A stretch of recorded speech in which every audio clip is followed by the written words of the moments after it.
Most of human history, people have believed in some kind of spiritual realm that exists alongside the world as we know it. Right, and the biblical authors are no exception. Yeah, for them, the spiritual realm is a different kind of realm than ours. And to highlight that difference, the Bible refers to God's space as the sky or the heavens. Because the sky is really different from the land. It's above and beyond. And up there are shiny bodies that move around. I think of these as flaming gas balls. But when the biblical authors looked up, the stars gave them a way to talk and think about spiritual beings. In the Bible, they're called the sons of God, or the rulers and authorities, or even sometimes the divine council. So that sounds really important. What does the divine council do? Well, they're introduced in Genesis chapter 1, where they're called the host of heaven, that is, the sun, moon, and stars.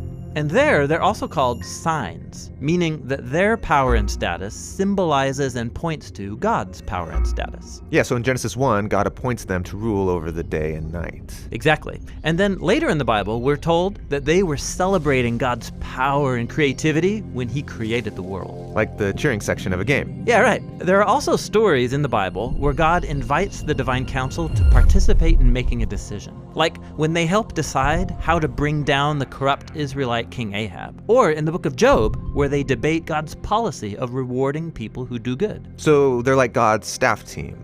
But why does God need a team? If he's powerful enough to create the whole universe, he could surely rule it without any help. Well, he doesn't need them. But apparently, the God of the Bible wants to share authority with others. Oh, right. God shares his rule with human partners on Earth. And so, in the same way, there's a parallel story of God sharing his authority to rule with spiritual partners. Yes, that is, until it all falls apart in a twin rebellion. So you have humans who want to rule on Earth on their own terms. So they start building their own nation using their own definitions of good and evil. Yeah, the famous story of the building of Babylon. But check this out. When biblical authors like Moses or Isaiah looked back at the origins of Babylon, they saw more than just a human rebellion, but also a spiritual rebellion. What was this spiritual rebellion? Well, there were members of the divine council who, like the humans, didn't want to represent God's authority anymore. They wanted to be God, and they rebelled. And so these created beings deceived humans into worshiping them instead of the Creator. And so Babylon becomes the biblical image for the combined human and spiritual rebellion.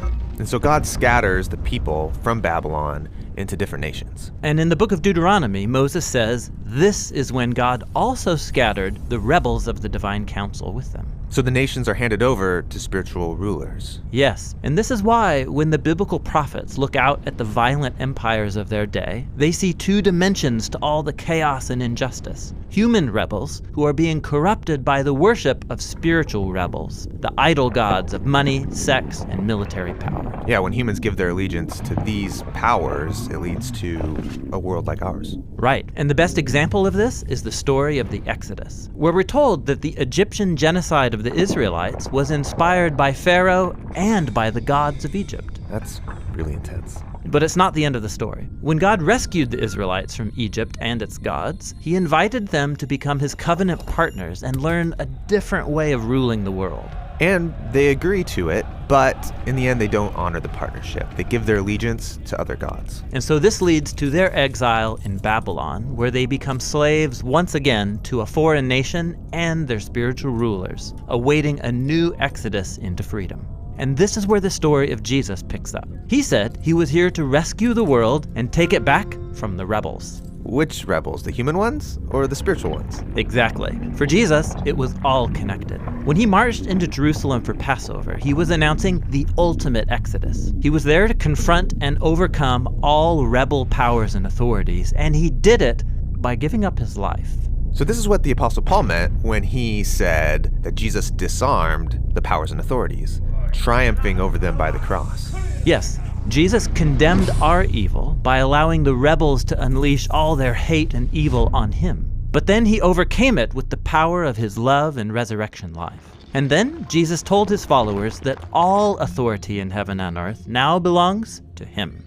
Yeah, the ultimate human and divine partner. This is really good news. Yeah, and it's why the apostles started inviting everyone to give their allegiance to the risen Jesus, to discover freedom and a new way to be human. Now, while Jesus gained a decisive victory over the rebel powers, he didn't destroy them. They're still around, causing problems. Yes, and in fact, they are the problem. The apostles said that humanity's real enemy is never another human. Rather, it's the spiritual powers that animate our cultural idols that inspire hatred, division, and violence. So when I see people hurting other people, behind it is the divine council gone rogue. How do you deal with this kind of enemy? Well, the Apostle Paul said we can resist by putting on the character traits of Jesus like armor, faithfulness, justice, and peace. And he said that our only weapon is the Word of God. That is, the biblical story of good news that Jesus has overcome all rebels with the divine power of his life and love.